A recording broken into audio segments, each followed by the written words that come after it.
Bienvenidos, bienvenidas a un nuevo programa de Tangente. Tenemos un día cargado, pero sobre todo nos vamos a centrar en contar una historia. Especialmente si te llamas Cayito Castillo. Quédate. Quédate porque esto te va a interesar.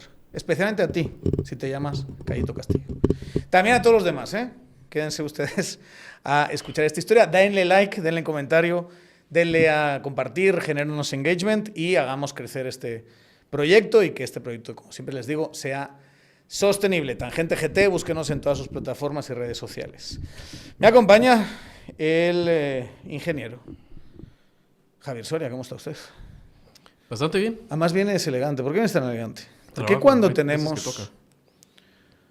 ¿Por qué muchas veces que tenemos un programa conjunto vienes elegante para hacerme quedar mal?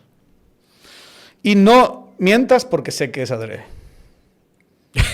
No, por supuesto que no es adrede. Lo sé que es adrede. Por supuesto que no es adrede. Normalmente, les voy a decir, no, entra con unas fachas horrorosas. Horrorosas. Sí. O sea, sí. Dices, ¿quién es ese hippie? Sí. Harapiento. No, mira, Harapiento.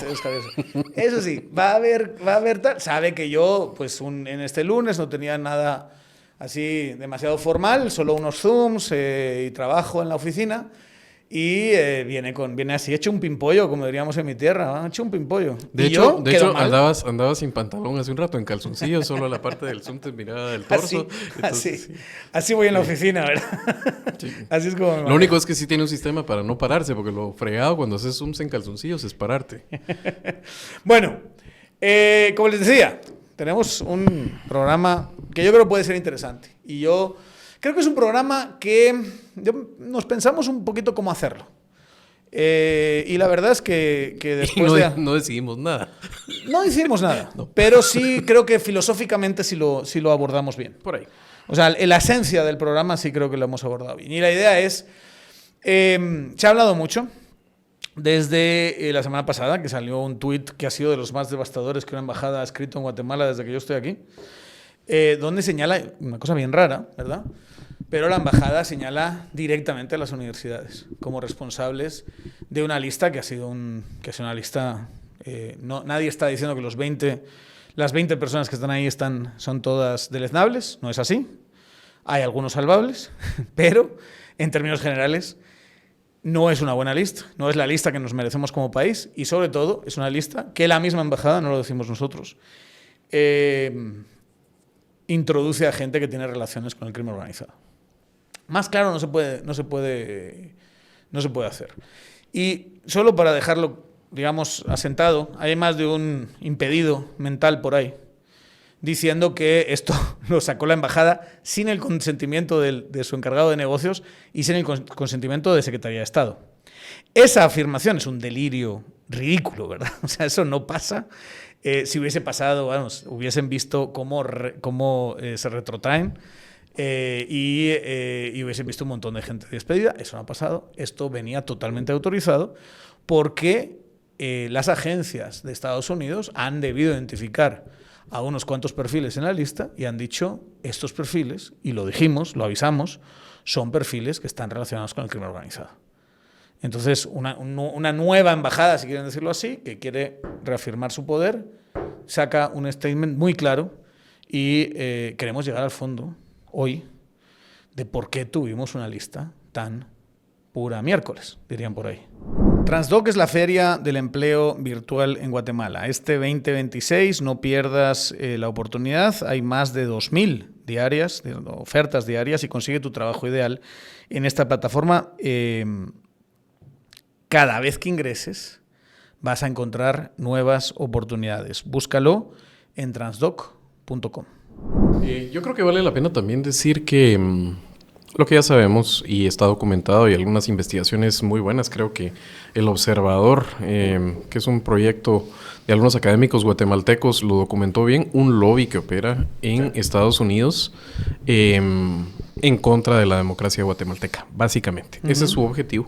Ahí están los detalles, no vamos a perder en eso, pero es un lobby que la gran concesión que se le hizo, porque son chorros de dinero lo que han tirado, es no solamente remover a Tobin Bradley, el que era el embajador de Estados Unidos designado por Biden, que eso lo hizo en todo el mundo la administración de Trump. Como 40 embajadores. Sino que removieron además al encargado de negocios cuando no es el embajador, al que es ministro consejero o charge de affairs o lo que sea la palabra que utilicen. Aquí es el DCM famoso. Sí. Y lo quitan por una concesión.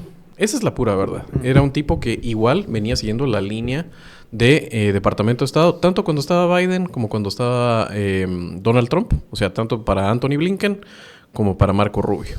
Pero es un tipo al cual al final de cuentas casi que le dicen con la boca pequeña, mira, sabemos que todo lo has hecho bien, pero lo lamentamos. Dicho eso, se empieza a especular aquí de que va a haber un gran cambio de la agenda y todo, y viene este señor Barrett, que ya había estado en Guatemala, con un discurso que ya lo miras un poco la evolución, ¿verdad? Ahora ya empieza con el America First y la agenda del presidente Trump y America First, no quiere decir America Only, la gran diabla, y todas esas cosas. Muy meloso, te diría yo también, con el sector privado tradicional en términos de queremos trabajar con ustedes, lo vemos como un aliado estratégico y la gente ve lo que quiere ver, sobre todo a los que les han sacado pisto, y les dicen aquí viene el gran cambio. Y no es cierto. No es cierto. Se ven muy mal y tienen que darle cuentas además a la gente que le han sacado plata, que yo creo que es su principal preocupación. Y la segunda preocupación es... no tienen ya dónde esconderse en términos de decir que esto era una conjura de chairos, del deep state, de Biden y los demócratas, sino esta es la línea. Y después la otra cosa que es extraoficial y nadie va a negarlo ni a confirmarlo, pero es no solamente es ese tweet. Antes de ese tweet y en la semana previa a la votación en el TSE, Estados Unidos ya tenía una lista de vetados, que incluía a las personas que tienen sanciones y retiro de visa por ellos y otras más. Porque no... para un proceso de sanción, incluso de retiro de visa, que es más discrecional, hay ciertos baremos, hay niveles que cumplir, pero hay gente que de todas maneras, aunque no tengas las pruebas, sabes que son unos verdaderos operadores de la mafia. Y manejaban una lista de vetados y circulaba. Y algunas personas como ti y a mí nos llegó y vimos esa lista de vetados. Sí. Nadie lo va a negar, nadie lo va a confirmar, pero así fue. Pues, y los comisionados... circulaba una lista. Los comisionados... estaban perfectamente claros de cuál era esa lista. Eso es número uno. Y dos, la otra cosa que hay que hablar es, si hay algo que es súper elitista, es el modelo de comisiones de postulación guatemalteca. Porque está bajo la premisa de que hay una élite académica. Es una premisa de los 90 ya completamente... ha quedado muy mal y hay que hacer reformas al respecto, pero hay una élite académica que nos va a iluminar y nos va a orientar el proceso, dándole a las entidades que al final votan por los mejores perfiles. Esa era la premisa. Y que es lo que tenemos y es la historia que creo que hay que empezarla a contar. Que yo creo que una de las cosas más interesantes que discutimos es cuándo empezamos a contar esta historia, ¿verdad? ¿En qué momento se jodió el Perú? El Perú se jodió hace ratos, pero esta historia la podemos hacer un corte y es básicamente decir, ¿cuándo empieza a conectarse lo que está cuándo se democratiza el gremio de abogados? Y tiene mucho que ver con la ola de defender la democracia en el 2023 y el trabajo que ya saben aquí que hemos hecho de defender a Unión por la Democracia, Unión por la Justicia, porque ellos son, al final de cuentas, ese espíritu encarnado, una generación más joven, una generación más técnica, más preparada y que se posiciona y que además son buenos perfiles. Y ellos llevan un proyecto en el Colegio de Abogados que ha estado consistentemente pateando traseros, en contra del modelo anterior, clientelar, de esa élite rosca de juristas y de operadores de justicia o académicos que tenía al Colegio de Abogados. Y eso, hay una reacción, que creo que ahí es el punto donde vamos a empezar a contar, porque esto no se friega con la votación de la lista. Esto se friega en el momento en que Goyo Saavedra y Edgar Ortiz tiene un asiento ganado por los votos de ese gremio democratizado, que gente que han llamado, que les interesa, que pagan su cuota, se ponen al día y votan en el Colegio de Abogados y los escogen para hacer su voz. Y en ese momento, botón de pánico.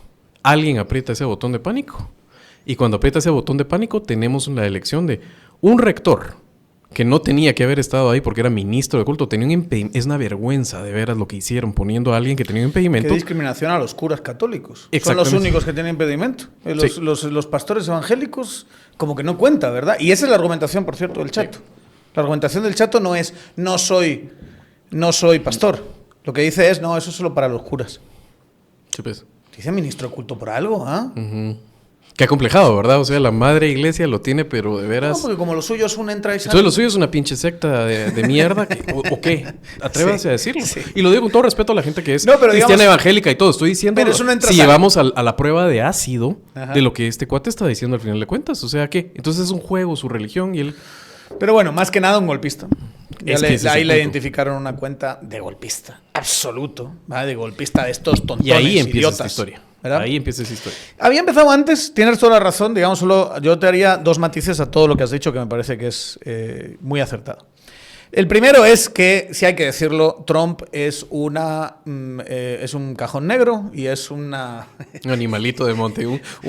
El fulano le dice, es que a mí me parece que lo hace además con una gracia que te tienes que reír, pues, por... Trump saca las carcajadas. Es que a mí sí, tío, pero no por él, sino por su actitud. No es una persona graciosa en lo que dice. A veces sino es- sí, a veces sí. Pero Tiene sus puntos. Bueno, en fin, no vamos a discutir eso. Pero el fulano es... La Corte Suprema le dice, no puedes hacer los aranceles. Y el fulano dice, 10%. Para todos.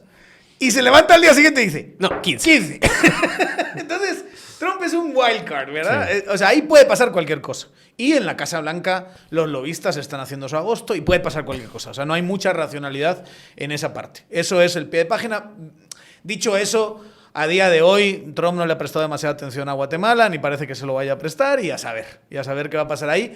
La línea de Secretaría de Estado de Marco Rubio es clarísima y fue expresada en ese tuit. El segundo matiz que te haría es, la historia que vamos a contar hoy es una historia donde hay una serie de operaciones que van confluyendo, y esas operaciones empiezan antes. Empiezan antes del botón de pánico. Lo que hace la victoria de estos dos es que hay gente que de verdad se pone muy nerviosa y que dice, no, aquí tenemos que irnos por los duros. O sea, ni siquiera nos vale tener un decano y un rector conservadores. Nos tiene que valer irnos por los duros. Entonces eligen a dos golpistas. Eligen a un golpista que es el pastor evangélico de la UPANA, que de verdad, scrolleando su cuenta, que después cerró, pero vamos, el tiempo que dio es que era una estupidez tras otra, ¿verdad? O sea, una persona con una cultura mínima, subterránea. A un ¿verdad? centímetro de un terraplanista. Pero así, rozando el palo, ¿verdad? Al terraplanismo. Y luego la elección de otro fascistoide que no tenía ni la más remota idea que hacía ahí, ¿verdad? Que se llama Donald González Cuevas, ¿verdad? Entonces, eligen a lo peor de lo peor. Les voy a decir una cosa. Douglas, no, Donald. Le hemos llamado Douglas González y hay otro Douglas González. Uno bueno. Se llama Donald. O uno mejor. No, es cierto, Donald uno bueno. González Cuevas. Sí, la verdad es que yo creo que todos le hemos llamado Douglas. Espera, el señor D. González Cuevas. Yo, de verdad, esto lo habíamos dicho antes, pero que les queda a todos claro. Estas dos son las dos peores personas que podía haber mandado los rectores y la peor persona que podía haber mandado los decanos. Cualquier otro nombre en la lista, vale, funciona. Cualquier otro nombre, le estoy diciendo, hubiese sido 1000 veces mejor. Eligieron a los más duros, a los más catetos, a los más ignorantes, a los más radicalizados. Eso es lo más... Y con esa jugada. Y ese es yo voy a adelantar el final de esta historia que vamos a contar. Bueno, porque tampoco es como que haya No hay... Sí, misterio, ¿verdad? Sí, no estamos el final de spoileando la esta película. historia es algunos fachos conservadores de las universidades, especialmente uno, que vamos a hablar de él ahora, se asusta mucho porque viene el cambio y elige a los más duros. Si eso hubiese tenido como consecuencia que el sector privado tradicional tuviese 12 de los 20 candidatos, 10 de los 20 candidatos en la lista, yo hubiese dicho chapó. Y voy a decir algo muy claro. Había candidatos asociados al sector privado tradicional y había buenos candidatos asociados al sector privado tradicional, especialmente para el tema del Arabella TSE. Castro, Ana Antillón. Yo con Antillón, con Castro, con Quesada, estoy más que tranquilo si ellos se están organizando las elecciones del país. Más que nada porque es gente que se lo ha tomado en serio. ¿Sabe el tema? ¿Sabe el tema? O sea, hay que decir, sector privado sí es una serie de organizaciones que creen mucho en el proceso y que lo sienten como propio, que sienten que tienen un know-how técnico que no hay que discutirles. O sea, uno cuando sabía que estaba Mike Ascoli, por ejemplo, en la Junta Electoral del Departamento de Guatemala, o sea, nunca pasó nada extraño. Ni es un tipo que uno puede pensar lo que sea de él, pero es un empresario importante que ha decidido que ese es su aporte a Guatemala y que siempre lo hizo bien. Por darte un nombre de ese tipo de perfiles. Hay centros de votación enteros manejados por gente del sector privado tradicional. Sí. Y impecable lo que hacen. Entonces, de verdad, en términos electorales, si tú me dices, te asustas, metes a dos conservadores que van a ser decisivos. Magistrado Quesada, magistrada Castro, magistrada y luego Díaz. al final de esa comisión de postulación salen 10, 12 candidatos del sector privado tradicional que acaban siendo 2, 3 magistrados titulares, yo digo, bueno, se entiende, bien hecho. Y además yo duermo tranquilo, sinceramente. En este caso duermo totalmente tranquilo. Ojo, que también hay una agenda de reformas y todo, pero sí, de acuerdo, lo básico. Lo básico. Dadas las circunstancias, lo básico. Bueno, aquí estamos pelando a cierta gente, ¿verdad? Y a la hora de pelar, pues a lo mejor vendría bien un vinito. Es un poco temprano para vinito, ¿verdad? Pero imagínense que lo estamos tomando. Aquí, Javier y yo siempre nos tomamos nuestra pastillita de Party Smart.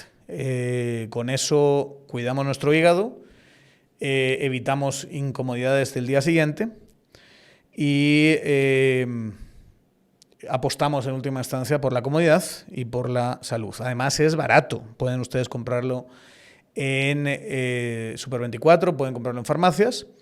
Es una cajita de 10, cuesta 100 pesos, bien asequible. Si llevan su par de pastillitas, también compartan con amigos en el bolsillo o en la cartera. Y cuando empiecen a beber, tómense el Party Smart. Tómenlo, utilícenlo como como costumbre y ya verán cómo a largo plazo van a llamarnos aquí a Tangente, nos van a escribir a nuestras redes sociales Tangente GT y nos lo van a agradecer. Aquí en Tangente promocionamos siempre Party Smart. No, la jugada, la movida. Y esto es algo, señores conservadores que tienen miedo al cambio de Guatemala y que no son mafiosos. Empoderas a la mafia con estas cosas. Y lo que pasó es que quien manejó esa comisión de postulación fue Walter Mazariegos. Esa es la gran jugada. La gran jugada es, ay, Dios mío, no podemos permitir que... Y apoyas a Walter, haces que Walter Mazariegos sea el que maneje eso y que llegó la gente a él y negoció y a saber qué pasó por debajo de la mesa y tal. Pero vamos, Walter Mazariegos era el que controlaba y se la regalaste. Campeones, se la regalaste. Obviamente, esa es una operación. Hay otra operación del mismo Walter Mazariegos que vamos a explicar aquí, ¿verdad? Y luego también tenemos que hablar de la ausencia de operación del Ejecutivo guatemalteco y cómo eso pues llevó a que hubiese un gran error en ese proceso, ¿va? Yo sí quiero decir unas cosas antes de empezar el relato, ¿sí? Esto es un relato que tenemos que hacer nosotros porque no lo han hecho ustedes. Les va a molestar a muchos de los decanos y a muchos de los rectores lo que se va a decir hoy aquí. Y de una vez digo, es posible que haya imprecisiones. Es posible que haya vacíos de información. Pero ¿saben qué? Da igual, sinceramente, porque es mejor que vengan aquí y de una vez, yo creo que Javier y yo lo podemos firmar ahora mismo, están cualquiera que sea mencionado en este programa, está invitado a venir a Tangente a discutir lo que le salga de las narices, lo firmamos ahora mismo. Tienen total derecho a escribirnos, a llamarnos, a decirnos... Yo quiero estar en Tangente porque dijiste unas cosas que eran mentira y demás. Pero ¿por qué vamos a decir imprecisiones? ¿Por qué vamos a decir algunas cosas que a lo mejor no son exactas? Porque ustedes no lo han hecho. Porque ustedes eligieron a dos quintas partes de la comisión que va a decidir la lista de magistrados de las próximas 2 elecciones y lo hicieron con nocturnidad, con opacidad y con alevosía. Nocturnidad no, ¿verdad? Porque fue por el día. Pero lo hicieron... ocultándose, lo hicieron con actas que no dicen nada, ¿verdad? Lo hicieron sin revelar El voto. quién votó y quién no. Y entonces alguien tiene que contar esta historia. Y este relato que vamos a hacer es un relato que viene de múltiples fuentes. Sí, eso es lo que hay que decir, que no es que nos lo hayamos inventado, sino que varias personas cuentan una historia bastante consistente. Como dirían los gringos, con conocimiento en la materia. Personas que directa o indirectamente accedieron a la información. Y nos ha permitido cotejar información e ir haciendo pues, un panorama de cómo quedó la cosa, ¿verdad? Además de complementándolo con información pública, porque hay alguna muy pequeña información pública en todo esto. Pero, almas de cántaro, rectores y decanos, ustedes tienen una responsabilidad de transparencia. Ustedes tienen una responsabilidad hacia la sociedad de explicar estas cosas. Es una mierda absoluta que ustedes tengan este poder, sí, es una mierda. Nosotros querríamos reformar la ley hoy y que los decanos, ni la USAC, ni nadie tuviese estas injerencias en estos procesos. Yo sé que muchos decanos dicen, Dios mío, vienen comisiones de postulación, yo no quiero estar ahí, es una presiones por todas partes, amenazas en algunos casos. Toda la razón, pero están ahí. Y como están ahí, le deben a la población transparencia en los procesos. ¿Dónde están esos foros de rectores donde tenías cámaras y levantaban la mano y podías contar quién había levantado la mano y quién no? Bueno, pues esta vez, como sabían los bribones, sabían lo que iban a hacer, cambiaron la sede y cerraron el cuarto. Y nadie entró. Y entonces nos enteramos por medio de un acta que en el caso de rectores, que es la historia que vamos a contar primero, en el caso de rectores hay 7 que votan a favor de Maynor Herrera y 4 que votan a favor de Roberto Moreno. Roberto Moreno, esto es muy importante. Creo que la del Valle y la Universidad de Internaciones, y lo voy a decir por la parte de decanos, que en decanos tampoco se salva nadie, ¿verdad? Yo creo que hay niveles de responsabilidad. Y hay muchos decanos que su nivel de responsabilidad no es gravísimo, pero sí tienen responsabilidad. Les guste o no les guste, tienen responsabilidad. Pero en el caso concreto de 2 universidades que no tienen facultad de Derecho y que votaron por Moreno, son esas dos. Y Moreno no es un peligroso marxista. No, Roberto Moreno es un pedagogo, ha pasado por el Ministerio de Educación. Desarrollo también. Sí. ¿Estuvo en el Ministerio de Desarrollo? ¿No fue ministro de Desarrollo? En fin. Sé que fue ministro de Educación. Un tipo del cual, como en términos personales, se habla bien. Se habla de una persona muy correcta. Muy correcto. Sí. Y actual rector de la Universidad del Valle. Hay que decirlo para que nos sigan la pista. Y él es conservador. No es un peligroso marxista. Es amigo personal de Ricardo Castillo Arenales, ¿verdad? Y de todos estos asustadizos que están en las rectorías de las universidades tradicionales de este país. Es alguien que servía perfectamente bien para hacer un papel nítido. No era suficiente. Y eso es lo importante. En diciembre... Es que obviamente no era suficiente. Viendo la lista ya sabes que no era suficiente.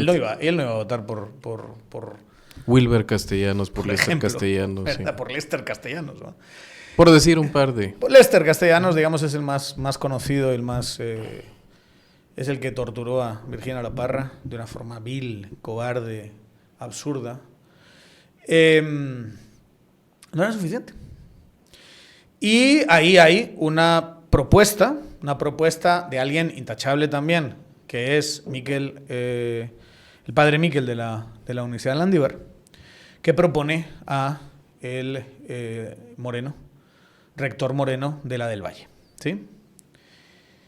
A Roberto Moreno le votan la Landívar, le votan la Universidad de Internaciones, el rector Arévalo, le vota la Universidad Da Vinci, el rector Cirano, ¿verdad?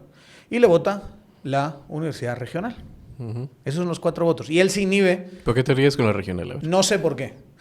Porque me parece que... porque se asocia con Gálvez. Con Estuardo Gálvez, sí. Pero vamos, me parece que están haciendo también un gran desempeño en la comisión de postulación, ahora de fiscal, y me parece que era gente que estaba dispuesto a ser suplente Correcto. de Moreno, ¿verdad? Ese era el plan. Entonces, esos son los 4 votos. Él se inhibe, y también me estaba adelantando la risa de decir, rector Moreno, no se inhiba, hombre, puede votar por usted. O sea, es muy elegante o lo que usted quiera, pero creo que nada le impide votar por él mismo, y la verdad es que hacían falta los votos. En cualquier caso, hubiese sido un 7-5 si hubiese votado por sí mismo. Bueno, del otro lado, el bando no son suficientes o el bando asustadizos, tenemos 2 universidades que no votan. Una es la Galileo, que no aparece, y otra es la Universidad UNIS, cuyo rector llega tarde. A la primera votación creo que ya vota a la segunda, pero llega tarde, porque cambiaron la sede en el último minuto y por todos los líos de ese día. Piensen que ya había ganado la primera vuelta, muy bien ganada, Edgar Igoyo en las elecciones del CAN, y se votaba la segunda vuelta al día siguiente. Esto fue un lunes, se votaba ese martes, creo que martes 12 o martes 13 o algo así. El caso es que del bando ese tenemos una operación que viene de hace tiempo, donde se decide que hay que elegir a los duros, como decíamos antes. Y aquí empieza uno de los protagonistas de nuestra historia. Es uno de los protagonistas principales, que es el conocido como Cayito Castillo. Le llamamos Cayito porque es el hijo de Cayo Castillo, el del IRTRA, y él siempre será Cayito Castillo, aunque es un señorón ya mayor y grandote, siempre es Cayito. Es que es triste, pero siempre estás a la sombra de tu padre, ¿verdad? Cayito Castillo fue a la Universidad Marroquín, estudió Derecho. Y tenían, en esa época las facultades, o sea, las promociones eran muy pequeñas. ¿Sabes? En una promoción que era de un grupo pequeño, digamos, no creo que 10, superase 12, 10. ¿no? ¿Sabes cómo se llamaba uno de sus compañeros? Alguien que se termina encontrando precisamente en estas órbitas y comisiones. Donaldo. Donaldo, con puñetas te llames. González Cuevas. Es de la clase de Cayito Castillo. Si no es eso, si no es con precisión de la clase, es de los años donde estudiaba Cayito Castillo, se conocen, son cuates. Y es un tipo que no se le conoce ninguna actividad en la UDEO, en Xela. ¿Ustedes creen que se pasa allí, que ha conocido a los profesores, que tiene ideas de reformar pensum, que no sé qué? Hay que decir que la Universidad de Occidente es una universidad que surge cuando se cierra el campus de la UFM en Xela, y que es como un satélite que quedó ahí con algunos fiduciarios, por ejemplo, señoronas de alta sociedad. Los hijos del Muso están ahí. El hijo del Muso Ayau, Andrés Ayau, que también tiene aspiraciones políticas de aquel partido liberal guatemalteco. Dios mío. Pero solo para decir que, digamos, hay una conexión ahí de origen entre las dos universidades, y profesores que estuvieron en una, se fueron a otra, graduados de la UFM, que terminan dando clases o siendo autoridades en la UDEO. Pero yo te voy a decir, yo tuve en su momento trato con la UDEO para... Cuando yo era director académico de Escuela de Gobierno, la UDEO era quien nos certificaba los títulos, siempre fue una muy buena relación. Hay un par de fiduciarios, además, que son tipazos, ¿verdad? O sea, yo puedo pensar en un par de... Yo no sé si se han ido ya. Bueno, o estuvieron. Sí, el tema de los fiduciarios sí creo que se ha facherizado eso de una manera brutal. La mayoría fachas sí hay, sobre todo desde que se radicalizan. Sí. Después del 2015, hay que decirlo. Sí. O sea, con el tema de CICIG, 2016, se radicaliza y es una universidad que entonces, con ese... Ya había una crisis del modelo de postulaciones, pero en ese momento ya es el derrape, ¿verdad? O sea, los procesos 2015, 2019 son... El tema aquí es que es una universidad que tiene su propia dinámica en Xela, porque ahí hay que contratar profesores, hacer pensum. O sea, la universidad tiene su dinámica. La inmensa mayoría de fiduciarios son de la capital y les preocupan otras cosas. Así es. Entonces, siempre ha habido un equipo que ha trabajado las cuestiones allí y que trabaja, que es profesional, que hace lo que pues saca el chance, ¿verdad? Y luego este grupete que está en la capital y que lo ve desde lejos, pero que está en los procesos de toma de decisión, ¿verdad? Toda la vida, si te acuerdas, había una decana que era una señora parte del sistema, ¿verdad? Una trabajadora. Suaznavar se llamaba. La decana Suaznavar, que es una de las decanas que insiste en votar por Consuelo Porras en el proceso anterior. Y ella es pues una tipa tradicional, como quieras, pero es una tipa que saca el chance allí. Y unos meses antes de empezar todo esto cambia. Y el elegido es el señor González, ¿verdad? Amigo de Cayo Castillo. Yo no creo que eso sea casualidad. Solo ahí es importante también, comentarios que te voy haciendo mientras vas contando la historia, es en esta crisis del modelo de comisiones de postulación, uno no miraba cambios de decano para entrar a jugar duro a la comisión de postulación. Es una cosa que empieza a suceder en las pasadas comisiones de postulación. Por ejemplo, el cambio de decano en la Universidad del Istmo. Jari Méndez. Jari Méndez es una jurista que, reconocida en este país. Siempre fue un voto de calidad en esas comisiones, un faro con mucha experiencia y que la quitan. Sí. Y meten el abogado Arenales Farner, estaba pensando en tono Arenales. Sí, claro. No, meten a Arenales Farner porque era, igual bajo esta misma lógica, un voto de soldado, duro, ideológico. Y operador. Y solo como pie de página, qué lujo sería si el Congreso elige a Jari Méndez. Not gonna happen, pero sí. No va a pasar. Perdón, Jari, decana, licenciada. Spoiler no alert. Tengo el gusto de conocerla. Pero se ha presentado para presidencia. Creo que lo tiene difícil con los perfiles que están ahí. Pero vamos, se presentó también por Congreso. Pero ojo, que si la escogería presidencia también no desentonaría. Sería una maravilla. Como decana. Pero bueno, si alguien tiene opciones para escoger magistrados, es César Bernardo Arévalo de León. Que sí, que quedó una lista inmejorable. Bueno, sí, inmejorable porque está Maynor Moto, o sea, cualquier cosa que sea quitar a Maynor Moto y poner a cualquiera otra cosa. Poner al abogado de su mejor defensa, su defensa cumplida, la defensa más leal. Defensa más leal sería... Busque la defensa más leal.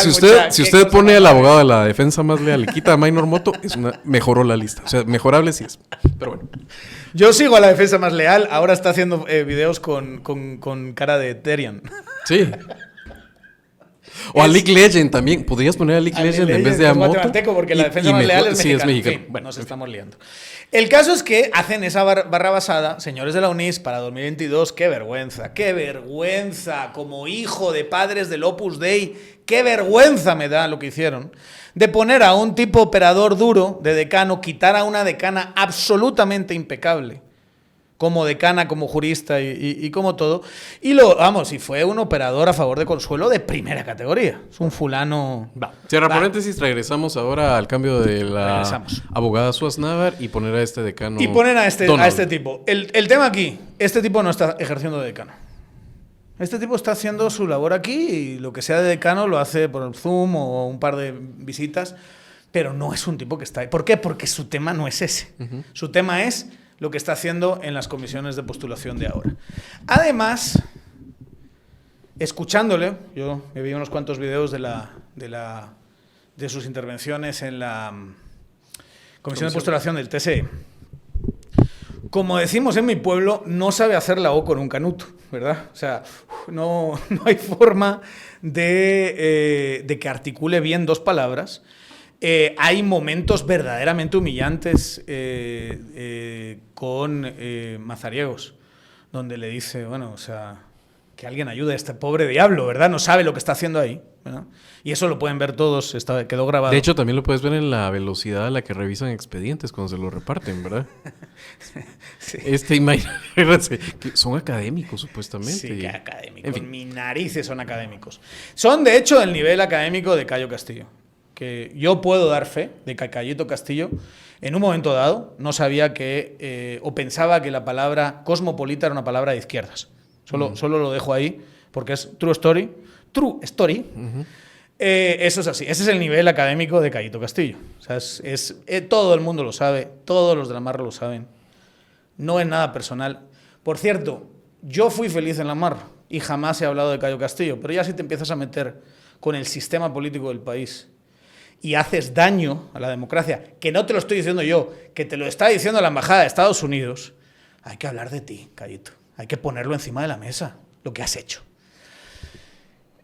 Esa jerarquía de la que tú hablas, que tiene la gente de la Marro con la gente de la UDEO, es real. De hecho, el decano de la UDEO, que no es un mal tipo, no será la persona más valiente por lo visto del mundo, se llama Ottavio Benfato, yo lo conozco bien. Bueno, lo conozco, no bien. Yo le he visto personalmente, yo he estado delante cuando, siendo ya, fue vicerrector de la Marro, siendo ya rector de la UDEO, recibía órdenes de Cayo Castillo. Y recibió en esta ocasión una orden de Cayo Castillo. Y la orden es, tú vas a proponer a Maynor Herrera. Eso es lo que le dijo Cayito Castillo a Ottavio Benfato. Le dio una orden y vas a proponer a este. Entonces el compañero de promoción, amigo, que se cambia coyunturalmente para este proceso, y el rector que propone a Maynor Herrera para ser representante de los rectores en la comisión de postulación, es operado directamente por Cayo Castillo. Es operado directamente por Cayo Castillo. A la hora de votar, lo que nos encontramos, digamos, en esos 7, y acuérdense, son 4 de un lado y 7 de otro, son 11.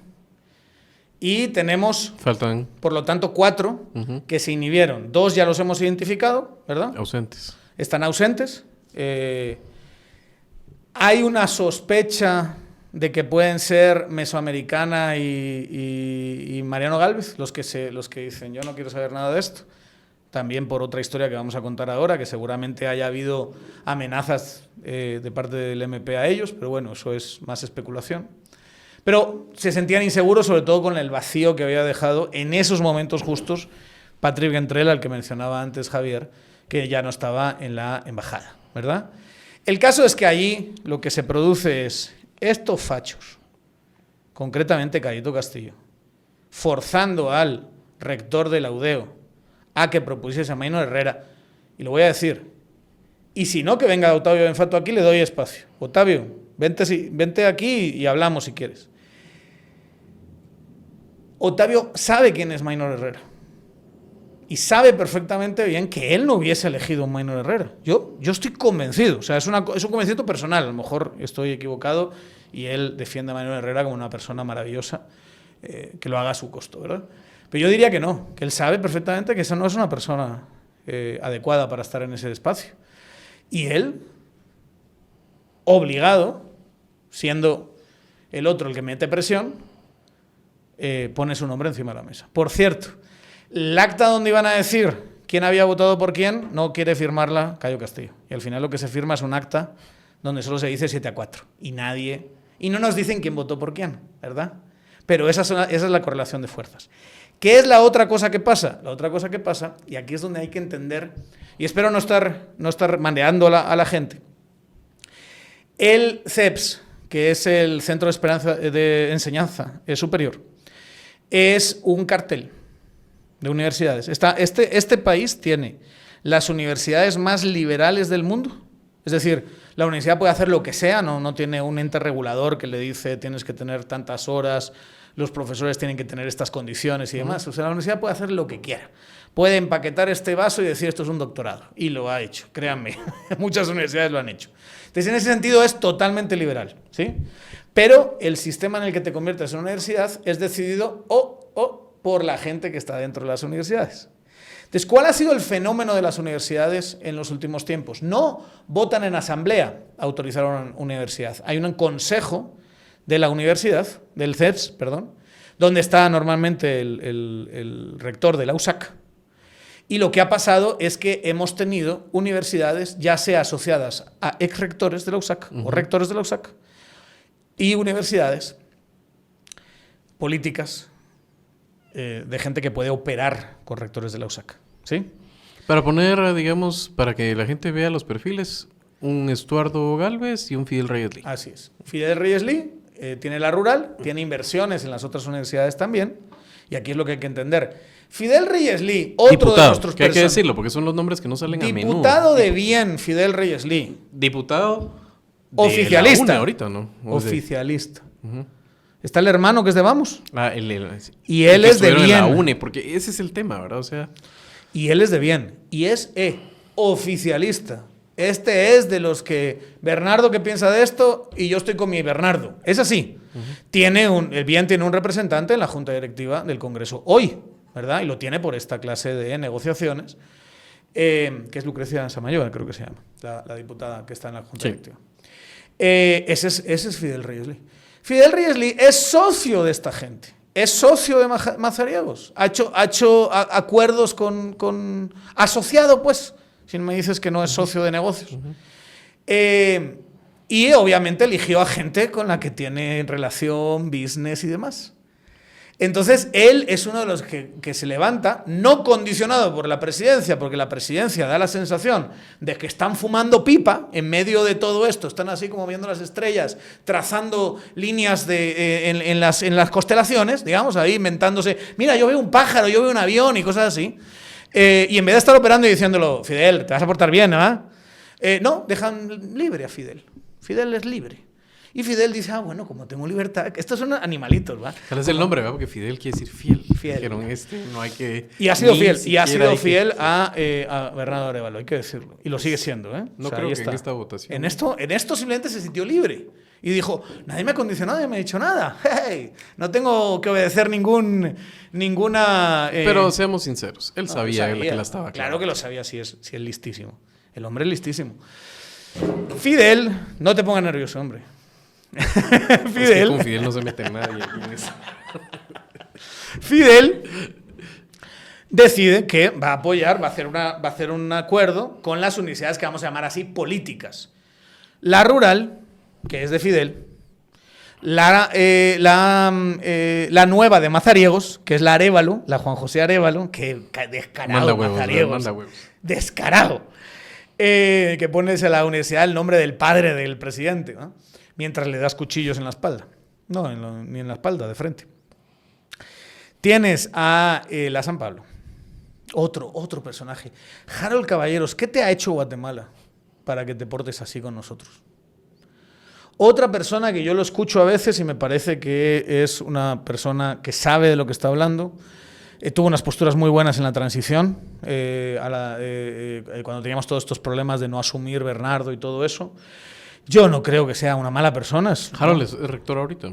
Pero es el dueño de la universidad. O sea, exacto. Aunque no sea el rector de facto, es el que manda. Pero eso te lo firmo. Y que sí chirría, y es un contraste grande las posturas de otro evangélico, como es Harold Caballeros, con este pastor Maynor Herrera. No, en el caso de él, es Aragón Soler su decano. No, pero me estoy refiriendo a que él ya permita que el rector de su universidad, porque si ya estamos en estas. Sí, claro. ¿Cómo es que tiene esas posturas tan claras durante la transición, diciendo, váyanse a freír espárragos con eso del golpe Harold Caballeros, y deciden que el mejor representante de ellos... Es un golpista. Eso, así. Y digamos, y si no es golpista, porque la verdad es que el tipo es un fulanazo, ¿verdad? O sea, el tipo no lo escuchabas operando en medio del golpe para impedir que Arévalo asumiera. Lo que sí es que, por lo menos, es un imbécil que piensa que las elecciones fueron robadas en el año 2023. Y me vas a decir tú que ese es el mejor perfil que escoge. Es que es delirante. Ahí es donde te das cuenta que simplemente esto no va ya a ningún lado, este modelo. O sea, lo que estamos viendo, creo yo, y por eso es... O sea, lo importante de contar esta historia, al final de cuentas, es para ilustrar algo que ya sabíamos hace ratos, y es, tenemos que cambiar este modelo. Saliendo de estas elecciones... Tenemos que cambiar estas élites de mierda, perdón. Pero ¿cómo en este momento eso aplica histórico? Siempre, pero este modelo particularmente, además, porque cambiar las élites es un tema que hay que sentar aquí a algunos sociólogos y tenemos que masticarlo y todo, y si quieren cambiar élites o quieren democracia, está bien. Pero este modelo asqueroso ya no sirve. Asqueroso. Y en este momento histórico, elegir a esos dos perfiles que se iban a asociar con Mazariegos y con Henry Arrega, con dos tipos que se han robado la USAC. Es para vomitar, sinceramente es para vomitar, y ustedes lo saben. Y qué bueno que se lo dijo la embajada, no se lo dijimos nosotros. La embajada les dijo, abrieron, señores decanos y rectores, universidades abrieron las puertas al crimen organizado. No son ellos los que votaron, sí, pero todo esto que pasó es responsabilidad de Cayo Castillo, es responsabilidad de Harold Caballeros, es responsabilidad de Fidel Riesli, obviamente del mismo Mazariegos, que también tenía una influencia a través de su propia universidad, y luego de la UPANA, por supuesto, mismo. Y allí están las dudas de exactamente quién se inhibió o quién votó. Yo tengo entendido que la Mesoamericana sí votó a favor de Maynor Herrera y que la Mariano Gálvez se abstuvo, pero puede haber sido al revés o pueden haber sido las dos, no lo sé. El caso es que esas dos universidades no tienen el perfil de votar por alguien como Maynor Herrera, ¿verdad? Entonces, en todos estos procesos, y ya lo sabemos de la época de 2024, de comisiones de postulación 2024, hubo toda una serie de presiones y amenazas a los rectores y sobre todo los decanos en ese momento, que son verdaderamente vergonzosas y que son muy comunes en este ministerio. Otro comentario que creo que vale la pena, ya viendo los nombres de las universidades y cómo votaron. O sea, tienes que tener mucha claridad. Aislemos el caso de la Universidad Francisco Marroquín. Una universidad con relativamente pocos estudiantes, mucha tradición, digamos, para lo que es Guatemala. Mucha identidad. Mucha identidad y que siempre había estado despolitizada en los procesos de comisiones de postulación. Yo te diría que de Giancarlo Ibargüen para atrás a nivel de rectores y de Maynor, ¿cómo se llama? El sempiterno decano de la UFM. Milton Argueta, perdón, el doctor Milton Argueta. Tipazo. Por eso, a lo que voy es, tú puedes decir, y en los mapas de algunos analistas que todo lo ven en términos de izquierda, derecha y todo eso, tú puedes decir, la gran, y siempre se asustaban con cómo iba a votar Milton Argueta. Milton Argueta siempre votó bien. Hasta que la CC lo obligó la última vez, sí. Milton Argueta siempre votaba bien. ¿A qué voy con esto? Todo ese bestiario de universidades que has hecho, y del otro lado, ¿qué te queda? Al final de cuentas, con sus defectos, las academias que sí tienen un modelo de negocios en el cual vengan a mí estudiantes, los quiero captar, los quiero graduar y tienen cierto prestigio. No estoy defendiendo la calidad de todas igual, pero cuando tú dices, no quiso votar por esto, la Mariano Gálvez, votó bien la URL, votó bien la del Valle, y ya explicamos el caso de la UFM, el resto son universidades que sinceramente lo que ilustran es lo que alguna vez alguien dijo es, bueno, si el modelo es tener decanos y rectores, entonces hagamos universidades por millar, porque así de lucrativo y así de importantes son los privilegios que puedes tú volverte broker para proteger, que te sale más barato y es un negocio tener una universidad y llegar a esto. Y tu siguiente preocupación, pero ya sucedánea y mucho después, es graduar estudiantes, tenerlos. Hay facultades que si tú te vas, tienen el mismo voto que tiene, por ejemplo, una San Carlos, que tiene una URL, tiene una UMG, y tú miras la cantidad de alumnos que tienen, que han graduado, y es de reírte para decir que ese es un mismo voto igual que este. O sea, lo que quiero decir es, después de ver esto, mira la calidad de universidades de uno y otro lado, y es espeluznante. Hay que decirlo, Maynor Herrera es un gran facilitador de los negocios de Mazariegos. Pase lo que pase, Mazariegos está recibiendo unas palizas descomunales en las elecciones de la USAC ahora mismo. Está perdiendo todo donde no hace trampas. O sea, donde no puede hacer trampas, pierde. Y luego donde sí no llega a quórum, no sé qué, tal, manipula, no deja que se inscriban las planillas opositoras, ahí gana. Está perdiendo casi todo en la USAC. En cualquier caso, se va a ir con 2 universidades. 2. Hay 15 universidades, la número 15 es la suya, y va a haber una número 16. También de él. De él. Esas 2 universidades, en parte se las debe a la colaboración de Maynor Herrera. Esto lo saben los rectores. Esto es así, porque están en el consejo directivo, estuvieron en el consejo directivo los 2 juntos en el momento adecuado. ¿Me vas a decir que esta era la persona que tú querías sentar con Walter Mazariegos? Gallito, ¿eso es lo que querías hacer? Mira lo que salió, mira la mierda que salió de esa jugada que hiciste. Un listado que te tuvo que decir la embajada de Trump que está plagado de crimen organizado. Públicamente.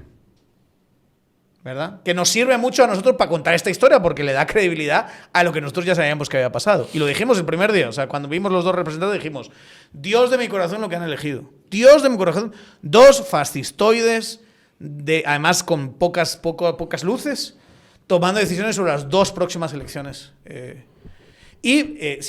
Insisto, si hubiese sido para empoderar al sector privado tradicional o al conservadurismo, bienvenido sea si organizan bien las elecciones. No sirvió para eso. Sirvió para que te jalase las orejas, Callito, la embajada de Estados Unidos. Sin Cayo, sin Fidel, esto no se da. Sin esas 2 personas, porque ya sabemos que es Mazariegos, Y ya sabemos, bueno, y es incomprensible la actitud de la San Pablo. Yo no lo entiendo. No entiendo cómo Aragón Soler, que es el operador que vota con la sancionada de la CSJ, que vota con el de la UPANA, que vota con el de la UDEO, ¿verdad? Que el de la UPANA más español, qué vergüenza, tú, qué vergüenza. Que vota con el de la UDEO, que vota con el... Y se dirán ellos mismos que son de derecha. Mira la derecha que te está diciendo la embajada de Estados Unidos de Trump. Mira, esa es la derecha de la que estás hablando. Vota con ellos y dices tú, bueno, ¿por qué? ¿Por qué tienes una persona así? Una facultad es así sin estudiantes, con 2 o 3 programitas, pero vamos, años sin que haya verdaderas fuertes promociones de derecho en la San Pablo, a no ser que haya cambiado en los ultimitos años muchísimo. Se pasó años sin tener prácticamente estudiantes, solo y exclusivamente para hacer esta clase de jugadas, ¿no? Para la politización de todas estas últimas universidades. Pero siempre habías tenido, como decía Javier, un grupo de universidades, la Galileo, la UFM, la UNIS, la Landívar, que habían estado juntas, pese a sus diferencias ideológicas, dando una pátina de decencia a los procesos. Más en un proceso como este, que son mayoría, el de fiscal me refiero. O en el del TSE, donde pesan mucho, son 2/5 partes, ¿verdad? Imagínense un Moreno con el rector de la regional, lo que hubiesen podido hacer con Cordón. Hubiesen podido hacer una maravilla con Goyo. Y cuando digo maravilla, no son peligrosos marxistas, gente técnica, buena, del sector privado, si quieren de centro-izquierda, lo que ustedes quieran, algunos de izquierda. Los hubiesen metido y hubiesen dicho, la característica fundamental es que esta gente sabe de elecciones, y hubiese sido una lista de 20 de lujo con esa clase de comisión de postulación. No, nos fallaron miserablemente los rectores, y ahora vamos con los decanos, que no nos hemos olvidado de ellos, ¿eh? ¿Qué pasa con los decanos? Bueno, hay una operación claramente impulsada por estos fachos de la UDEO, ¿verdad? Los fachos más fachos, Guatemala Inmortal y toda esta gente, que meten a este que es Liga Pro Patria, y que es amigo de Cayetano. Eso no es casualidad, eso es real, ¿verdad? Esta gente, lo que pasó con el tema de los decanos es que cuando llegan, se acuerdan que ese lunes se elige el representante de rectores y luego pasa el representante de decanos. Estaba, igual que pensábamos que iba a ser Moreno y Cordón, se tenía pensado que fuese Ruano y seguramente Anleu, que es el de... Ruano, decano de la Universidad Mariano Vélez. Un tipo impecable en su comportamiento en las comisiones, hay que decirlo. Ruano, por alguna razón dice, no es lo mío, esto ya estoy harto, hay que decirlo. Ruano es el único decano que se opuso a Consuelo, que sigue estando en la comisión de postulación hoy. Hay 4 personas que coinciden. Que quedaron traumatizadas. Algunos ya tenían edad de retirarse, pero se quedan. Y lo que permea además es la decisión que pesó más para retirarse era no querían volver a una comisión de postulación. Fernández Usera, o como se llame, de la... Sánchez Usera, Fernando Sánchez Usera, algo así. De la UPANA, de español, vergüenza nacional, para mí. O sea, venir a este país a ser camarilla de mafiosetes. ¿Es eso lo que...? Yo no entiendo. No entiendo, vienes de un sitio donde más o menos hay un Estado de Derecho y vienes aquí donde no lo hay a chingar, a joder. Aragón Solé, otro insistente en Consuelo. Las 10 rondas de votación eligió a Consuelo. Y obviamente Henry Arriaga, que es lo que es, ¿verdad? Que ya sabemos qué es. Esos 3 de un lado, y el único que sobrevive de los que se opusieron, que fueron 7 decanos, 8 decanos muy firmes, es el decano Ruano. Bueno, él, supongo que se lo merece más que cualquier otro, dijo, yo no me meto, ¿verdad? Y todos los demás decanos se inhibieron. Iban pasando así, tú quieres, no, tú quieres, no, tú quieres, no, tú quieres, no. Hasta que el otro, hey. Y el Donald ahí, al final de la mesa. Aquí estoy. Bueno, solo quedó él. Fue, tal y como lo describen algunas fuentes, fue el único que quiso. Bueno, hay una responsabilidad de no mandar a un fascista peligroso, ¿verdad? y analfabeta a las comisiones de postulación. Si hay una responsabilidad. Hay una responsabilidad porque ahora mismo la embajada y lo que debería importarles más que la embajada, porque la embajada no importa. Y nuestros problemas de los que vivimos en este país, tienen que ser dirimidos por nosotros, ¿verdad? Es la opinión pública. Es que tuvieron un comportamiento despreciable. Algunos sentirán que no es culpa suya, que lo que vote este tipo, que además es alguien no conocido entre los decanos, hizo sus rondas para para mercadearse, pero lleva 6 meses siendo decano, o sea, ha sido elegido solo para esto. Algunos dirán, bueno, yo no lo conozco, que vote lo que le da la gana. Yo no creo que no tengan un poquito de responsabilidad, ¿verdad? Todo el que se lavó las manos y dejó que este fuese el representante, tendría que haber mirado y haber dicho, yo no quiero, pero no quiero que vaya ese. Ese no nos puede representar a nosotros. Hablemos, hagamos algo, veamos. Y ahí se podía haber tomado otra decisión. No, se lavaron las manos y dijeron, bueno, es cosa de él, que vaya a hacer. Bueno, ¿qué hizo? Pues empoderar a Mazariegos. Felicidades también a los decanos, ¿verdad? Esperemos, señores decanos, yo estoy convencido que muchos de ellos están actuando bien y van a actuar bien en la comisión de postulación de fiscal, pero esperemos que eso no sea la actitud allí, ¿verdad? Ahí sí les estamos viendo, si estamos viendo que levantan la mano, si estamos viendo sus decisiones, estamos viendo todo eso, y ahí es donde, por ejemplo, yo no entiendo cómo tienes algunas universidades que tienen un buen comportamiento en la parte de rectores y no entiendo cómo en la parte de decanos tienes otra clase de patrón de votación, ¿verdad? No. También ya había caído un estamento, entonces el otro era como... A ver, yo creo solo con haber cambiado al decano, yo hubiese cambiado algo de recorrelación de fuerzas, si hubiese habido otra clase de discusión. Imagínate si hubiesen tenido los 2 votos con votos decentes, ¿verdad? Después de esto, ¿qué es lo que sucede? Ya el tema de una comisión que queda prácticamente una correlación de 4-1. Imposible de manejar. Se evalúan perfiles, todavía Goyo propone y Edgar argumenta que se baje 65 para oxigenar un poco la lista, que creo que tenemos que hablar de esas tablas de gradación. Y después de eso, en la votación, ahí están los patrones de votación para quien los quiera ver. La otra cosa que me parece importante señalar, porque es importante el caso de no podemos como país, tenemos que hacer algo, ponernos de acuerdo para cambiar este modelo de comisiones de postulaciones. ¿Qué sucede después de esto? ¿Y qué sucede tras bambalinas? Hay grupos de diputados que empiezan a hablar y a influir en la comisión de postulación. La comisión de postulación estaba supuestamente hecha, el espíritu era para blindarla de esas presiones políticas, era escoger perfiles técnicos, perfiles idóneos y elevarlos después a la elección política. Pero no es lo que sucede. Sabemos que los operadores de esa comisión, algunos de hecho hasta cobran, se dice, por incluir nombres en esa lista de 20. Dice, sí. Se dice muy fuerte. Cifras muy específicas, además. Sí. Yo no entiendo mucha. Solo una cosa. Si quieren cobrar 100,000 pesos, cobren 100,000 pesos. ¿Por qué 95,000? ¿Por qué 95,000? Yo no lo entiendo. Me dicen, es que aquel está cobrando 95,000. Digo, pero ¿por qué no 100,000? O sea, ¿qué número mágico es 95,000? Por marketing. 100,000 suena es como muchísimo. 4.99. Sí, es el 9.99. Sí. Puta. Pero, en fin, 95,000. Bueno, el tema es... Hoy van de la mano de Hernández Azmitia en las reuniones. Esa es otra cosa. Salió en el peladero, ¿verdad? Que este tal Donald iba de la mano de Azmitia, que es una cosa que ha dicho mucha gente también. Esto ya son más chismes, especulación.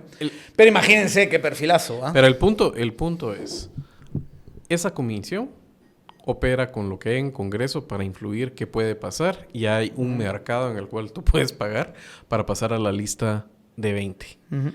Peor que eso no se me ocurre que podría ser de veras lo peor de este modelo de comisiones de postulación. O sea, si sirve para algo esto, es de aquí en adelante cómo salimos, pero no se trata de salvar los muebles ahora y ver qué queda, si se traen abajo está el listado, si ahora...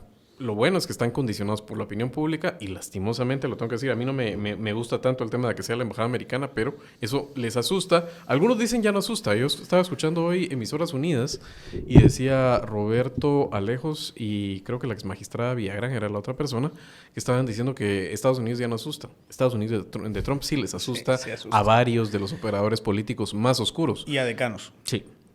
A decanos sí asusta. Les asusta. Sí. O sea, lo que no les asustaba a Blinken y Biden y eso, sí los asusta a Trump. Uh-huh. Yo quiero dejar claro que sí asusta eso. Y hay una conversación en este momento en élites otra vez, porque este modelo es 100% elitista de qué fregados van a hacer. Van a volver a votar y no hay marco legal para esto. Ninguna salida es buena. Si un amparo para bajarse esa lista, si un amparo para lo que sea, es peligrosísimo, es una además, desgracia. ¿verdad? Sí. Pero lo que sí está claro es no podemos seguir con este patrón porque es exactamente el mismo en todas las comisiones de postulación. Y quiero hablar ahora de la de fiscal general porque estas personas que escogieron a su representante como decanos de derecho para sentarse en la comisión del TSE están todos en pleno sentadas en la comisión de fiscal general. Todos. Y vuelve a ser en esencia el mismo problema. Y aquí también creo que hay que hablar de las personas que todavía defienden el sistema de comisiones de postulación y te dicen cosas como, es que hay que defenderlo porque el sistema está bien, lo que pasa es que no se ha implementado bien. Me suena como la gente que te defiende el comunismo y te dice el comunismo es una gran cosa, solo no se implementó nunca bien. Sinceramente, ha cambiado Guatemala y tienen ustedes que entender cómo ha cambiado. Esas tablas de gradación que supuestamente era para orientar y un corte al final de perfiles académicos, etcétera, como está hoy en día, el declive de la Universidad USAC, uh-huh, que es la que mayor cantidad de posgrados y doctorados otorga. El 70% de los doctorados, por ejemplo, son de la USAC. Eso te lo dice gente que revisó recientemente los perfiles de gente que se postula. No puedes hablar de que este modelo de esa tablita sea lo que te dijo la CC que fue en el proceso pasado de fiscal general y es el gran baremo donde meritocráticamente ahí está la gente. Eso no es cierto. En ningún lugar del mundo existe este modelo y te dicen que si tú metes a una tablita, entonces en una tablita te van a salir los mejores perfiles. ¿Sabes qué sería el culmin de esto? Ahorrémonos las putas comisiones de postulación y si le pasamos los CVs a ChatGPT. Sí, y ChatGPT haría un mejor trabajo porque todavía te puede hacer un espectro de lo que significan esos doctorados. No es lo mismo un doctorado de la USAC de, por ejemplo, este señor que se estaban riendo mucho de él en redes sociales, don Remachón, el que fue a presentar su... 95 años. 95 años. No es lo mismo el doctorado de él que el doctorado de Claudia Paredes, por decirte algo. No es lo mismo realmente en términos de calidad de academia. ChatGPT haría un mejor trabajo que lo que hacen estas comisiones de postulación. Entonces, este sistema no funciona. Me llama... Yo me reí mucho el otro día. No me preguntes por qué hago estas cosas, pero a veces las hago. Escuché un programa que me sorprendió mucho. Hacía tiempo que no escuchaba a ninguno de los dos. De una conversación entre Veneno Cruz y Estuardo Valdizán. Por cierto, Veneno... Eduardo Valdizán. Eduardo Valdizán. Perdón, Eduardo Valdizán. Por cierto, Veneno, deja de comprar vistas. Es muy vergonzoso. Deja de comprar vistas en YouTube. Puta, ¿qué te pasa? No puede ser. Entras en el video, son 32 likes, 120.000 vistas. ¿Ustedes saben cuántos likes tienen un video de 120.000 vistas? Ya les digo yo que no son 23 o 50, lo que sea que tenga este tipo, ¿verdad? Debe ser de la India, ¿verdad? Así o de... Puta, pero es que no puede ser, hombre, qué vergüenza, tío. Si no se te da bien, deja de hacer el podcast. Pero a mí me da vergüenza, mano. I really understand Guatemala when it's explained by Fíjate que además cuando te vas al Spotify, tiene una evaluación en todo su Spotify y le pusieron un 1. Solo para dimensionar, Tangente tiene como 500 o 400 y mucho, ¿verdad? Y tenemos un 4.9, hay que decirlo. Un podcast de verdad.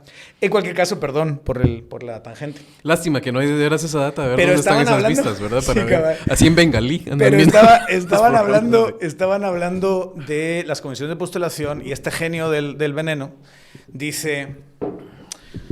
Pues te puede caer bien o mal la fiscal, pero bueno, la CC tuvo que decir que ellos estaban ahí para poner una nota y cómo vas a no elegir a la que tiene mayor nota. Eso no es lo que dice, ni siquiera es lo que dice esa sentencia de la CC. Ni el espíritu de la ley. Ni el espíritu de la ley. Aún estas pésimas comisiones de postulación, por algo, después de eso, hay una etapa de votarlos. Sí. Y es como... Y así como... Yo creo que Valdizán lo miró y dijo, qué tontería acaba de decir, pero no le corrigió. Pero dices, no hombre, qué vergüenza tú. Tener un título y decir esa estupidez. Hay una evaluación y la evaluación debería ser de mayor calidad. El gran problema es que, y eso es lo que nos vamos a enfrentar con fiscal general. ¿Sabes que tengo problema cuando dices ese tipo de cosas? Que suena que todavía es chapuceable este modelo de comisiones de postulación y ya no es salvable. Sí. Hay que entender y hacer un corte. Una cosa es lo que se puede hacer en este caso para que la comisión de postulación ya instalada con esta legislación funcione mejor. Pero lo que no quisiera yo darle fuego es, y aire es a esas personas que todavía te dicen, funciona bien. Todo es que lo implementan. No funciona bien. De hecho, vamos a poner ese ejemplo. Gracias a Aragón Solé, que es quien propuso esta tabla, que se intentó cambiar hoy y la bloquearon, ¿verdad? La parte oscura la bloqueó, el cambio en la tabla. 70 puntos son de experiencia, ¿verdad? Y 50 puntos concretamente de la carrera profesional. Hay un riesgo de que la experiencia la juzguen como que te graduaste en tal año, te colegiaste en tal año y a partir de ahí empieza a contar. Entonces tú puedes haber sido un mediocre y haber simplemente habitado la tierra con tu colegiación y como llevas 50 años, ¿verdad? Eres un viejo decrépito, llevas 50 años, te pongo 50 puntos. Y eso es un gran riesgo. Es un gran riesgo. Hay una serie de perfiles, y para que vean que no es una cuestión de perfiles que uno prefiere o no prefiere, hay esta gente como Beila, ¿cómo se llama Beila? No sé qué.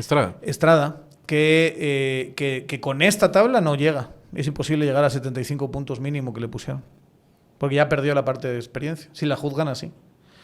Gente como Henry Elías, que tiene un CV muy potente. Yo no creo que sea un buen fiscal, pero tiene un CV muy potente.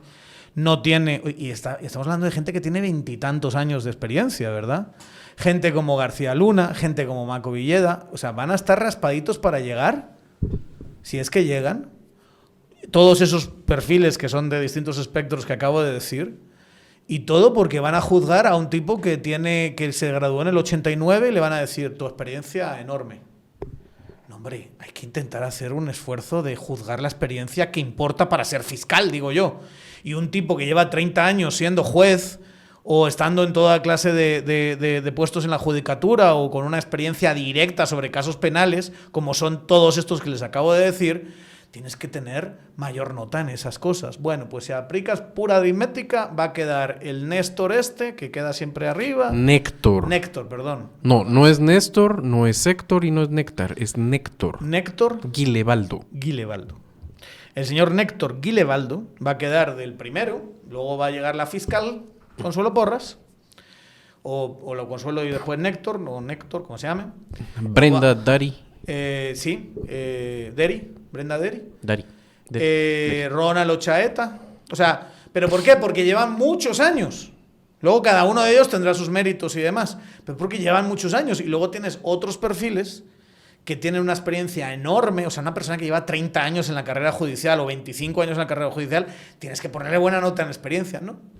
Como he hecho la tabla así y no la quiero cambiar, y entonces a saber qué truquitos, y son truquitos de este Aragón Solé, ¿verdad? Que se las sabe todas, y que a ver si no está manipulando para que queden los 40 viejos que se han presentado, es que con todo el respeto del mundo, que pasen ese corte, algunos son buenos, otros no tan buenos, pero que elimines tanto de, si quieres decirlo así, de centro, izquierda y derecha, a los mejores perfiles de verdad por estas formalidades estúpidas. Pero pasemos la prueba de ácido a esto. O sea, ¿cómo te va a decir a ti que simplemente por tener más kilometraje, porque el odómetro te vaya subiendo, eres un mejor perfil?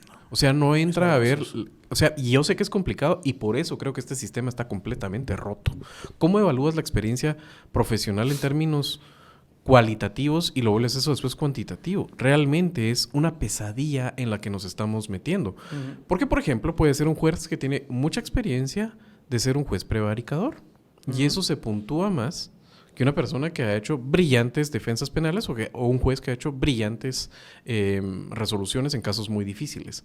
No tiene ningún sentido lo que estamos hablando. Me parece importante que no quitemos el dedo del renglón con eso, porque la solución va a pasar en este momento por esa vigilancia del proceso, esa activación de gente que empieza con los abogados que se conectaron en el canje, pero son los ojos de Guatemala y que hay tanta expectativa.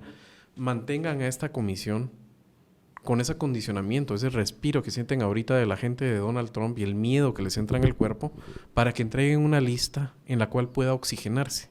Y otra vez, esto que estabas diciendo, estos truquitos para que haya solo un decante de viejos,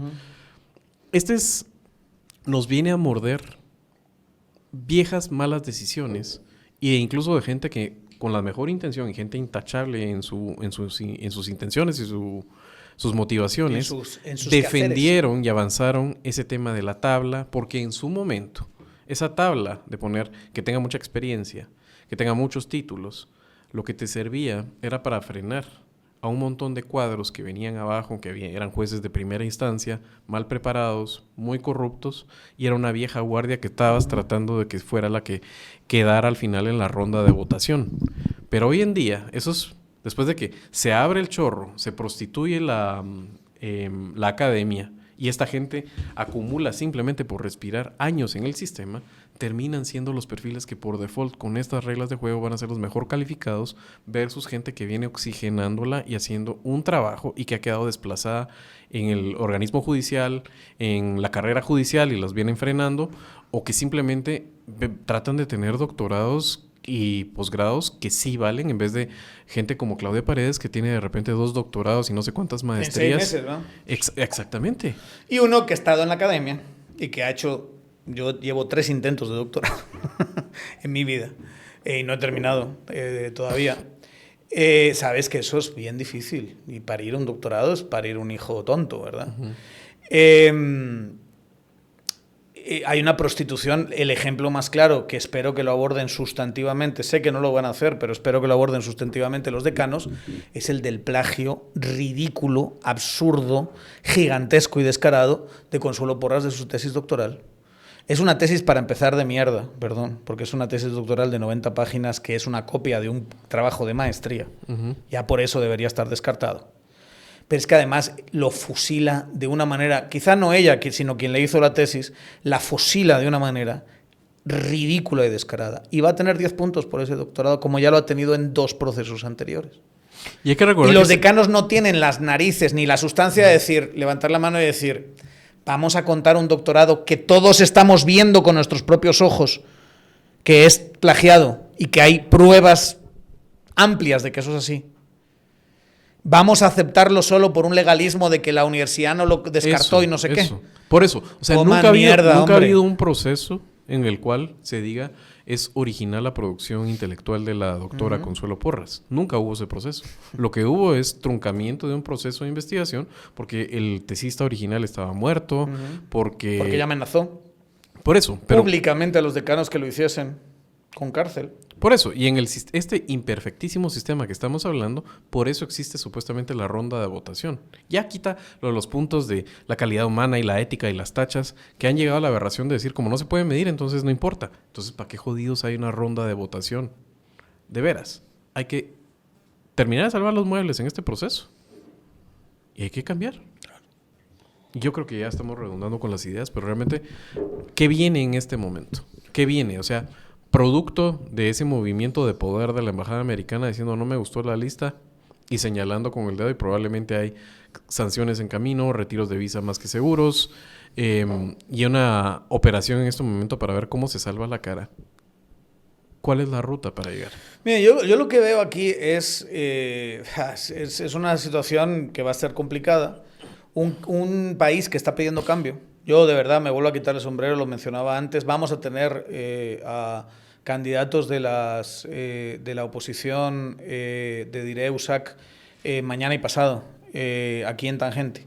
Yo me quito el sombrero con la labor que están haciendo, de verdad. Es una labor increíble.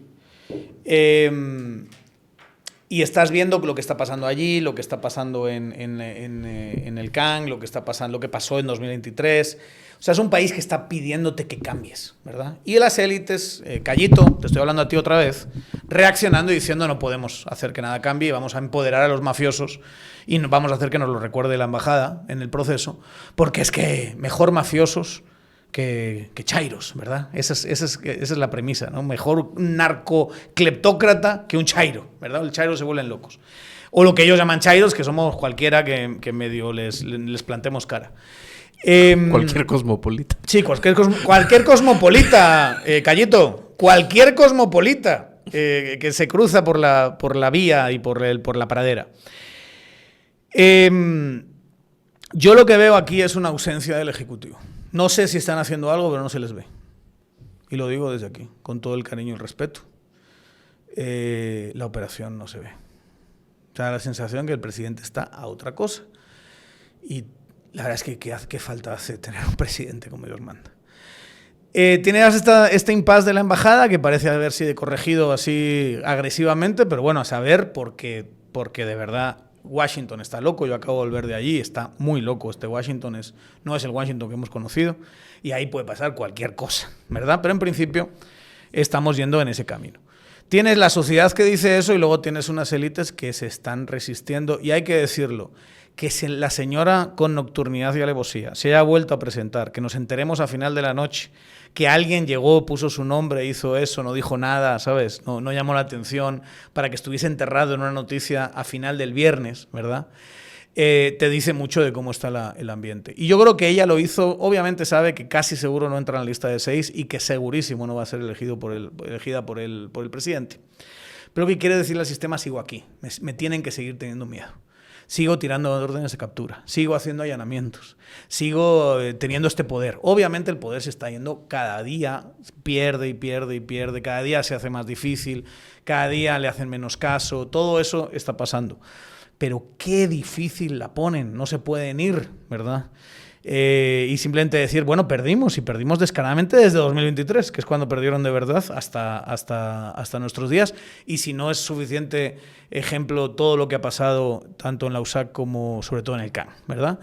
Pero nos la van a poner muy difícil. Van a seguir tensando, ahí va a seguir el de la UDEO, ahí va a seguir el de la UPANA, ahí parece que va a seguir, a no ser que Harold Caballeros tenga piedad del país y de nosotros, haciendo sus trampitas y sus requiebres el decano de la San Pablo, ¿verdad? En una actitud verdaderamente lamentable. Vamos a ver Cayito cómo presiona o no a quien yo creo que es un buen jurista como el hijo de una ex jefa mía que yo le tengo mucho, o sea, le tuve mucho aprecio, ¿verdad? Marta Torraguirre, que es Arturo Sarabia. Yo no sé, yo me imagino que Cayito está metiéndole presión y toda esa gente está metiendo presión para que no haya chairos y para que no se cuele no sé quién y no se cuele no sé cuál.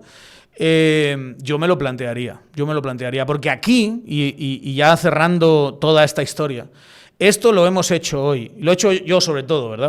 Porque hay que señalar bien a los culpables. Me ha servido mucho tener a Javier aquí, pero yo soy el que ha dado la cara dando todos estos nombres. Lo he hecho porque ustedes no lo hicieron y tenían que haberlo hecho. Y el poder se decide en público y transparentemente. Y si vas a elegir a un rector que va a ser un quinto del poder, que va a decir una lista de 20 para organizar las 2 próximas elecciones, tienes que ser transparente. Tendrían que haber salido de su reunión, haber agarrado el micrófono, Cayito, y haber dicho: he votado por Mayro Herrera porque creo que es el mejor perfil para defender las esencias de la patria frente a la cometida cosmopolita, ¿verdad? Y nos hubiésemos quedado todos pues enfadados, pero por lo menos satisfechos de haberlo escuchado de alguien. Nada de no me voy, no el acta, no quiero quedarme, medio enfadado, peleado, habiéndole metido el cuchillo a un amigo. Hacen eso porque apesta. Porque apesta. Y porque es vergonzoso. Yo quiero cerrar. Y deberían tener vergüenza porque es vergonzoso lo que hicieron. Quiero cerrar con el tema otra vez recurrente. Este modelo es de élites. ¿Y por qué es esto importante decirlo? Quiero conectar con 2 piezas del puro guatemaltequismo, y es una el himno nacional y la otra es el acta de independencia. El himno nacional dice: nuestros padres lucharon un día, no 2, no 3, no 4, no 5, solo uno lucharon. Y ese día que lucharon los padres es el 15 de septiembre de 1821. Estoy simplificando lo que es mucho más complicado, pero lo que voy es en el acta de la independencia, en el primer numeral después de la declaratoria. Y la busqué para tenerlo claro. Te dice que es el deseo que el pueblo ha manifestado, ese deseo de independencia. Puede hacer usted la conexión con el deseo de cambio que ha manifestado el pueblo de Guatemala en las urnas, en el gremio de abogados, etc.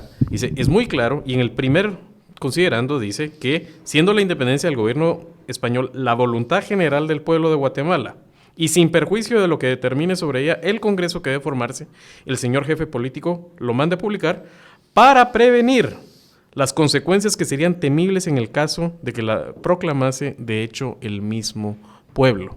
Si una independencia fue elitista, fue la guatemalteca. Estaba sucediendo unas sangrientas guerras que antecedían en toda América de independencia, donde muchas gentes en revoluciones perdían la vida. Y entonces estas élites en ese momento decidieron que era mejor independizarse porque era una válvula de escape a la presión. No era gente necesariamente liberal, era un grupo mayoritariamente conservador. Pero aún así, y sin ser las mejores élites de la historia, las élites de ese momento dijeron, es imposible hacernos locos de la demanda de cambio que tiene esta sociedad. Por supuesto, detrás estaban todos los intereses que tenían de los impuestos no pagarlos a la corona, quedarse ellos y replicar el modelo. Pero a lo que voy es, si de veras entendemos que no hay un caso persuasivo de que las revoluciones sean mejor que los procesos conducidos por élites, porque no lo hay, la evidencia es muy poca para decir es mejor esto que lo otro. Élites de Guatemala no pueden comportarse con este descaro, no pueden comportarse con esta mezquindad respecto a la voluntad de cambio y de dar un paso hacia adelante que tiene este país. Porque ya lo dijeron sus abuelos. En el caso de algunas de estas personas que todavía pululan por ahí, son verdaderamente sus abuelos de linaje. Dijeron, sería terrible si el pueblo lo hiciera por sus propios medios. Entonces, si es una lección que no aprendemos 200 años después, estamos bien pisados, güey. Yo creo que es un buen cierre. Lo bueno es que la mayor parte de la población sí lo sabe y sí lo ha aprendido. Y sinceramente, y lo digo de aquí a futuro, no sé cómo va a salir estos meses, no sé cómo va a salir el próximo año, no sé cómo van a salir los próximos 10 años, pero si no saben, si no quieren, si odian al país, que muchas veces da la sensación de que odian el país y odian el cambio que está habiendo en el país, apártense, lárguense. Hagan lo que siempre hizo Cadito Castillo, que era no meterse en estas cosas, pero como te metiste, hemos contado tu historia. Que la historia de Fidel Reyes, la historia de Mazariegos, la historia de Harold Caballeros, y todos y cada una de las personas mencionadas aquí tienen todo el derecho a venir aquí a hablar conmigo particularmente, con Javier si también quieren, y contar su versión de los hechos y decir a lo mejor fuimos injustos en algo, imprecisos en algo y no entendimos lo que realmente había pasado. Pero la realidad es que la comunidad internacional y sobre todo la opinión pública guatemalteca que está pendiente de este proceso desprecia lo que hicieron y está totalmente fuera de la lógica de los tiempos. Y eso lo hicieron a su costo y el costo lo tenían que tener, ¿verdad? Y lo tienen que tener. Y ojalá no solo nosotros aquí, que somos nada, una cosita pequeña, sino que esta conversación se tenga abiertamente en muchísimos foros y se señale a los culpables de que la embajada haya sacado un tuit diciendo ustedes dejaron abierta la puerta al crimen organizado. Y no solo fueron los mulas que fueron allí elegidos de las universidades, ¿verdad?, de la USAC y de las privadas, sino que fueron los que por acción u omisión permitieron que dos fascistas que fueron instrumentos, al final de cuentas, de Mazariegos, que fueran dos fascistas los que les representasen en esas comisiones y los que finalmente hayan dado como resultado esta lista de la que estamos hablando. Pórtense bien. Chao. Esto es Tangente. Denle like, suscribir, búsquenos en nuestras redes sociales. Nos vemos mañana, que vamos a hablar de la USAC.